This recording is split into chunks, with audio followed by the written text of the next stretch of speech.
como Deus, no templo de Deus, querendo parecer Deus.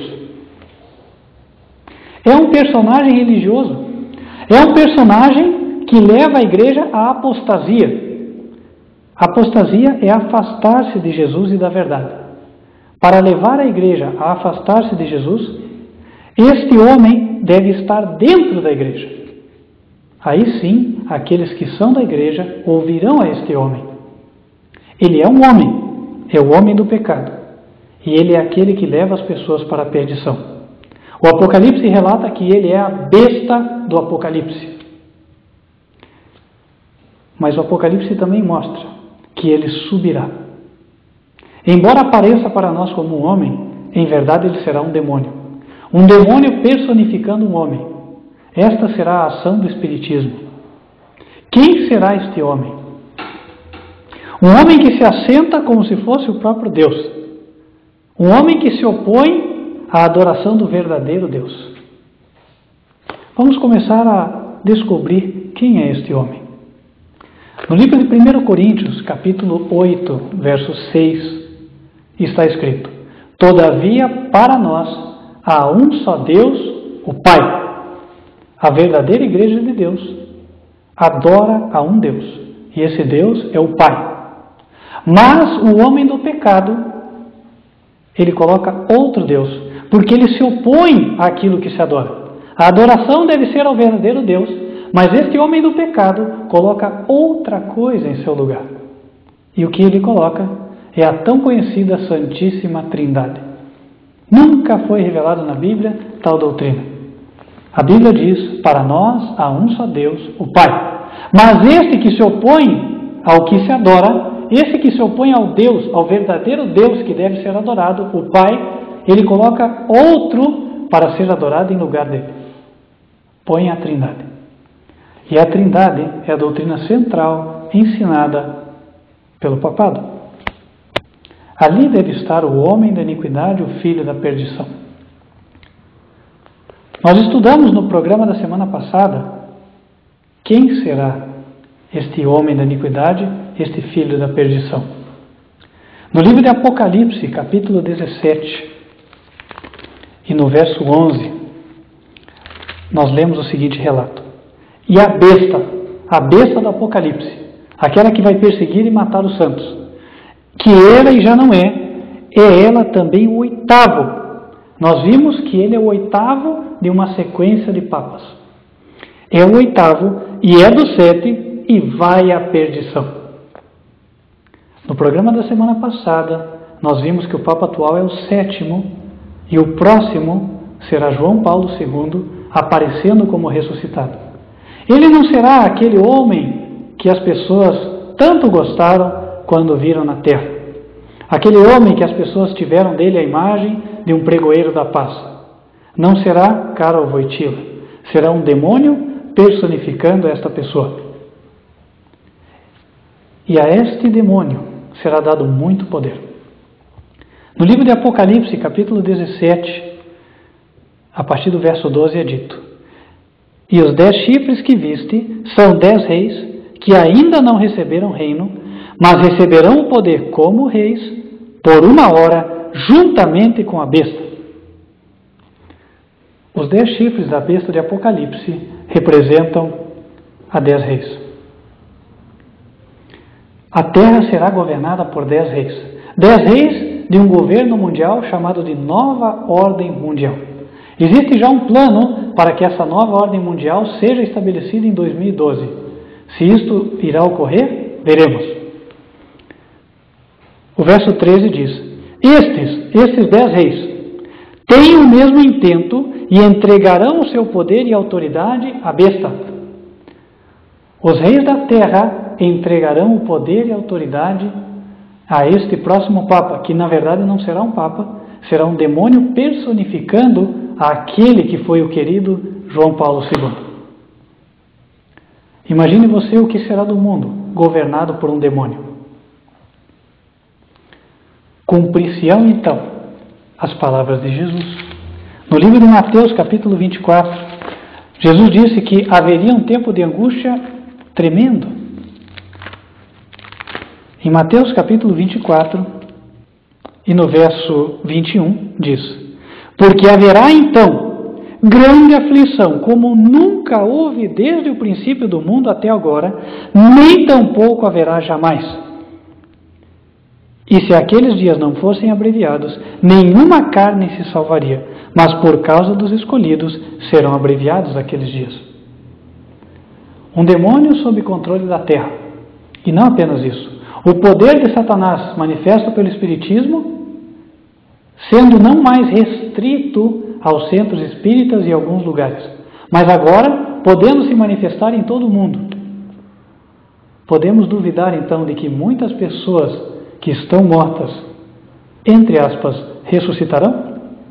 A Bíblia fala que não. A Bíblia fala que Satanás operará com muito poder. E quando ele personificar a João Paulo II, um demônio seu assistente, melhor dizendo, personificando a este Papa, chegará um tempo de operações maravilhosas de Satanás. Abramos a Bíblia no livro de 2 Tessalonicenses, capítulo 2, e vejamos o que é dito sobre a vinda do próximo Papa, sobre a chegada do demônio que personificará a João Paulo II. 2 Tessalonicenses capítulo 2, verso 9. A esse cuja vinda é segundo a eficácia de Satanás, com todo o poder e sinais e prodígios de mentira, e com todo o engano da injustiça para os que perecem, porque não receberam o amor da verdade para se salvarem. E por isso Deus lhes enviará a operação do erro, para que creiam a mentira,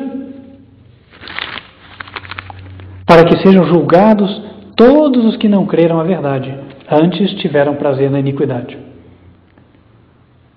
O verso 9 diz claramente que a vinda deste é segundo a eficácia de Satanás. Deus hoje restringe o poder de Satanás, mas chegará o tempo em que Satanás terá mais liberdade de ação e poderá enganar a muitas pessoas. Não que Deus tenha prazer em que as pessoas sejam enganadas. Conforme nós lemos no texto, o verso 10 diz que ele virá com todo o engano da injustiça para aqueles que não receberam o amor da verdade. Hoje Deus apresenta a verdade para nós, mas nós sabemos que se nós não aceitarmos a verdade, finalmente Satanás nos levará pela operação do erro. Mediante o Espiritismo, Satanás fará com que todo aquele que não quis crer na verdade seja enganado. Ele pode fazer com que o ser humano creia no que ele quiser. Você não precisa ser enganado. Deus não quer que você seja enganado.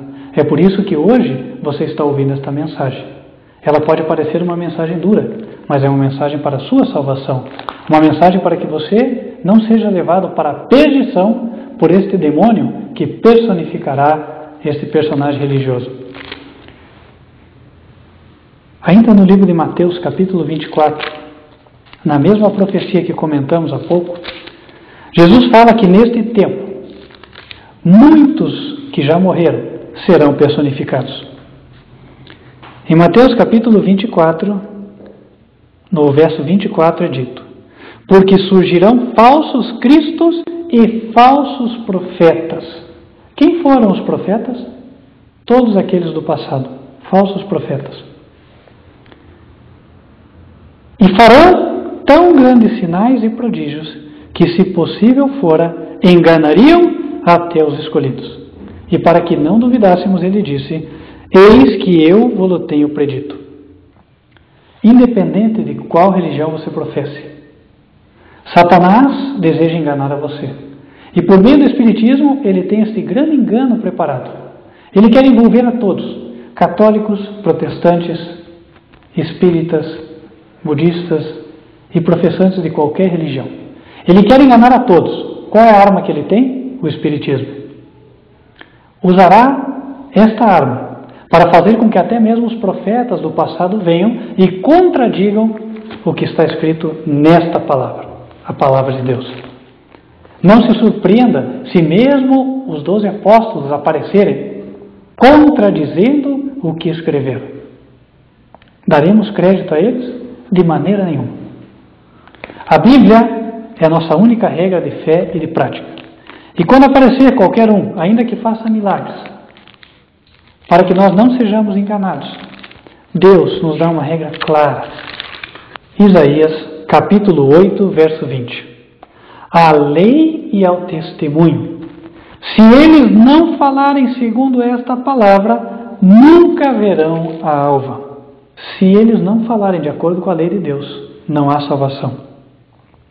Em Isaías capítulo 8, mais um verso antes, ele começa nos advertindo contra este engano. Ele diz: quando vos disserem, consultai os que têm espíritos familiares e os adivinhos, que chilreiam e murmuram entre dentes, não recorrerá o seu povo a Deus? A favor dos vivos, interrogar-se-ão os mortos? A lei é o testemunho. Se eles não falarem segundo esta palavra, nunca verão a alva. Deus não quer que você dê ouvidos a supostos que morreram e vieram te dar alguma mensagem. Deus quer que você dê ouvidos, sim, à lei de Deus e à sua palavra, que é o testemunho do céu. Esta palavra é uma palavra de vida, e aquele que se submete a ela não tem por que perder-se. Mas aquele que ouvir os espíritos e demônios, aqueles que aparecerem como os mortos, finalmente será guiado à perdição. Satanás operará com grande poder por meio do espiritismo. Isto ocorrerá no nosso tempo, no tempo do Apocalipse. Está você preparado? Leia, estude a palavra de Deus. É apenas por meio dela que poderemos enfrentar a Satanás. Terminamos a mensagem de hoje com aquilo que Jesus disse a Satanás. Vai-te, Satanás, porque está escrito: ao Senhor teu Deus adorarás, e só a Ele darás culto. Segundo Mateus 4,4, Jesus chegou a falar: nem só de pão viverá o homem, mas de toda palavra que procede da boca de Deus. Esta é a palavra que trará para você a vida eterna. Que você faça um bom uso dela e por meio dela chegue ao céu. Que Deus te abençoe ricamente.